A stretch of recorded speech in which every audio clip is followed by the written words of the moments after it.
Hello,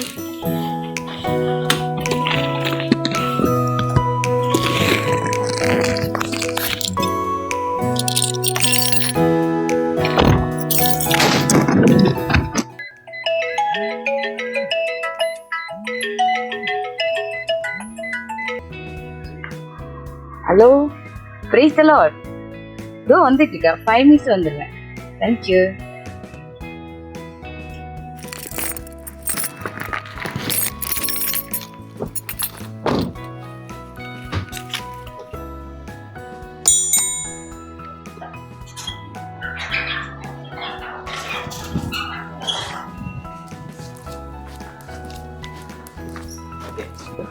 price Lord sister, வாங்க, பார்த்து ரொம்ப நாள் ஆச்சு.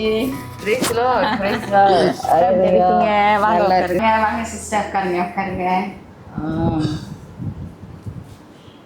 Okay. Cool drinks, any water drinks sister? ரொம்ப வெயிலாக இருக்குது. ஓகே, கூல் ட்ரிங்க்ஸ் ஓகே தான் சிஸ்டர். ஓகே சிஸ்டர், நான் கலெக்ட் வரேன், கொஞ்ச நேரம் உட்காருங்க.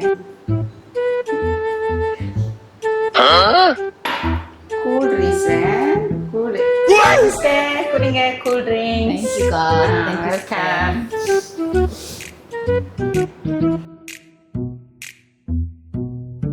உங்கள் வீடு ரொம்ப அழகாக இருக்குது சிஸ்டர். நல்லா டெக்கரேட் பண்ணியிருக்கீங்க.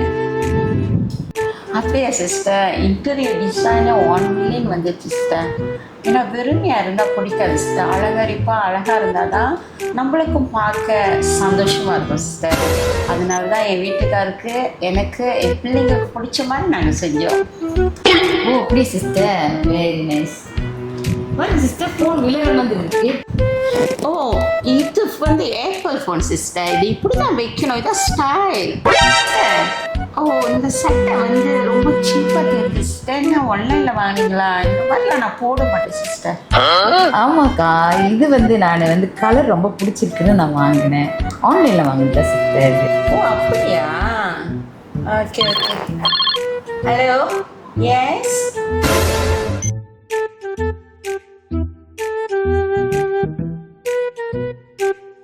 யார் சிஸ்டர் ஃபோனில்? உங்கள் ஹஸ்பண்டா?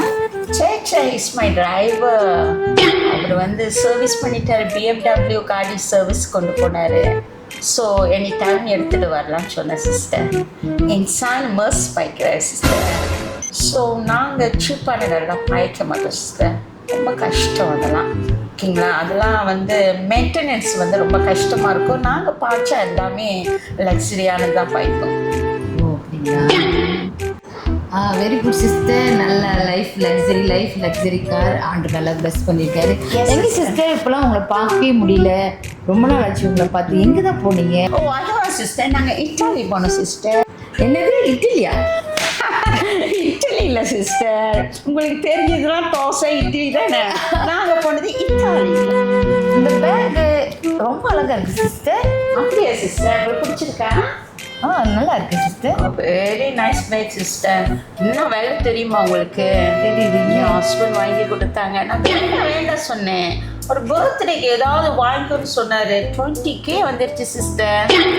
Very expensive. இந்த வாட்ச் பார்த்தீங்கன்னா இட்டாலியில் வாங்கினது. ஓகேங்களா? இது ஒரு 12Kன்னு சொன்னார். நாங்கள் வந்து ரொம்ப லக்ஸரியான பொருள் தான் பாய்ப்போம் சிஸ்டர். சீப்பான பொருள்லாம் பாய்க்க மாட்டோம் சிஸ்டர். அதெல்லாம் இருக்கட்டும். நீங்கள் என்ன பெருசாக அப்படியே பெரிய குடம் வாங்கி போட்டுக்கிட்டு இப்படி ஆட்டிக்கிட்டு இந்த குட்டைஸ் அடிச்சுக்கிட்டு காலில் கையில் நிறைய மாட்டிக்கிட்டு இருக்கீங்க சிஸ்டர். இப்படி இருந்தால் எப்படி பரலோகம் போகிறது? நீங்கள் எதெல்லாம் போட மாட்டீங்க சிஸ்டர்? ஐயோ, இதெல்லாம் நாங்கள் போட மாட்டோம்ப்பா.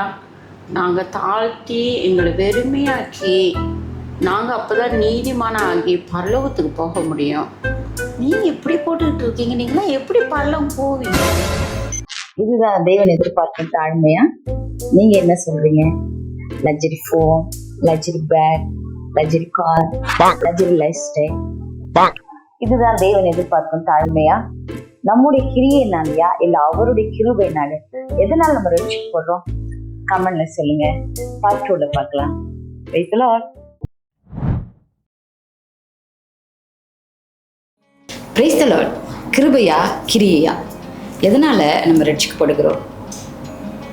வேதவசனம் நம்மளுக்கு என்ன சொல்லுது பார்ப்போமா? எபேசியர் 2:8-9 பார்த்தீங்கன்னா, கிருபையினாலே விசுவாசத்தை கொண்டு நம்ம ரட்சிக்கப்படுகிறோம். இது தேவனால் உண்டாகிற ஈவா இருக்காங்க. ரட்சிப்பு தேவன் கொடுக்குற ஈவு.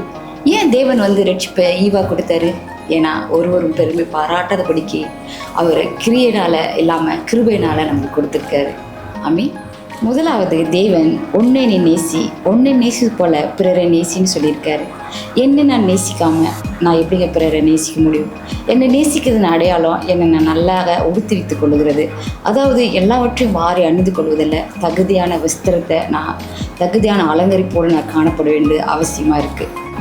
தேவன் பாருங்க, வானத்தை அலங்கரித்திருக்கிறாரு, கடலை அலங்கரித்திருக்கிறாரு, காட்டு புஷ்பங்களை அலங்கரித்திருக்கிறாரு. ஸோ தேவனுடைய ஆலயமாகிய நம்மளும் தகுதியான அலங்கரிப்போடு இருக்கிறது ரொம்ப அவசியமாக இருக்கிறது.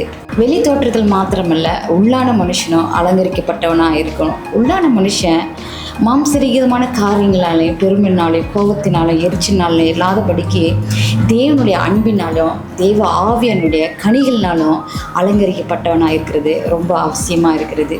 இதைத்தான் தேவன் விரும்புகிறார். இதுதான் மெய்யான அலங்கரிப்பாகவும் இருக்கிறது. ஸோ இந்த அலங்கரிப்பு நான் இல்லாத எதுவுமே கையில் காலில் மூக்கில் நான் எதுவும் போடலை, நான் என்னை தாழ்த்துகிறேன் என்று சொல்லி அப்படி ஒரு வெளித்தோற்றமான ஒரு தாழ்மையை தேவன் எதிர்பார்க்கல. மெய்யான தாழ்மை நம்ம கர்த்தராக இயேசு கிறிஸ்து வெளிப்படுத்தியிருக்கார். பிலிப்பியர் 2ஆம் அதிகாரம் 8ஆம் வசனத்தில் பார்த்தீங்கன்னா, அது அவர் சிலுவையின் மரண பரியந்தமும் தன்னை தாழ்த்தி கீழ்ப்படுந்தவராகி தன்னை தாழ்த்தினாராம். பாருங்கள், தெய்வ வார்த்தைக்கு கீழ்ப்படுதாங்க மெய்யான தாழ்மையாக இருக்கிறது. புறமான தாழ்மையை பேசல ஆண்டவர், மெய்யான தாழ்மை தெய்வ வார்த்தைக்கு கீழ்ப்படுறதாங்க. ஆமீன். அடுத்தடுத்த வீடியோவில் நான் உங்களை சந்திக்கிறேன். மறக்காமல் சப்ஸ்கிரைப் பண்ணுங்கள், லைக் பண்ணுங்கள், ஷேர் பண்ணி கமெண்ட் பண்ணுங்கள். Praise the Lord.